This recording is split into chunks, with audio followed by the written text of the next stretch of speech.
Hey folks, Gary here with Paramount. Look, news just hit that Russell Brand was demonetized on YouTube for allegations that have yet to be proven. No one has really even seen any evidence of these allegations or anything else, but I also see a coordinated hit job taking place in the media against him. Russell Brand is far from a hard right conservative. He's almost anything but he is a contrarian when it comes to the establishment. Whether we're talking about a threat to our current political system, the news media, big pharma, and many other corporations. Folks, we've seen this playbook happen way too many times. When they want to take a voice out, when they want to take somebody down and destroy them, they accuse them of the two most horrendous things possible: racism and or some sort of sexual assault thing. We've seen it happen, and it doesn't even matter if there's any truth to it. They know just the allegations themselves are going to destroy somebody, so it's also a justification to remove them from any sort of platform. And the real problem is that we have companies like Meta and YouTube that are absolutely destroying our country. They are not adhering at all to American values. What happened to the idea and the right that you are innocent until proven guilty? Folks, the absolute foundation of American society and everything that made this country great was founded on the idea that you are innocent until proven guilty. Folks, if you take that away, you take everything away. You no longer deserve rights just because someone accuses you of something. And if that's the rules that we're going to play by, folks, you might as well give it up. We no longer have a country, period.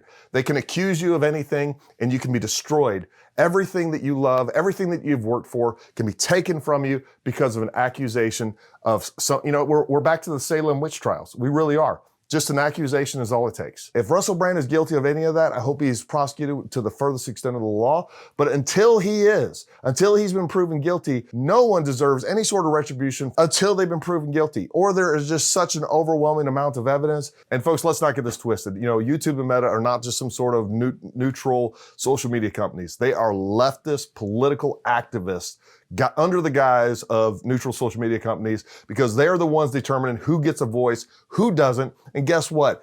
The freedoms and the liberties that allow them to exist, they are denying people out there just trying to voice their opinions, voice their political opinions, voice their religious opinions, voice their opposition to certain things happening to our society, and they are crushing them. They are crushing them either directly by removing them from the platform altogether or limiting their reach in such a way that they might as well have no voice whatsoever. And even small channels like us, we're getting our YouTube videos demonetized even though nothing in that video violates any sort of their guidelines or anything else, but it's the fact of the matter that we believe in the 2A. We're going to get to a point where if you're a Christian, if you're a Republican, if you have any sort of dissenting voice whatsoever against the establishment, you're not going to have a place to voice that, period.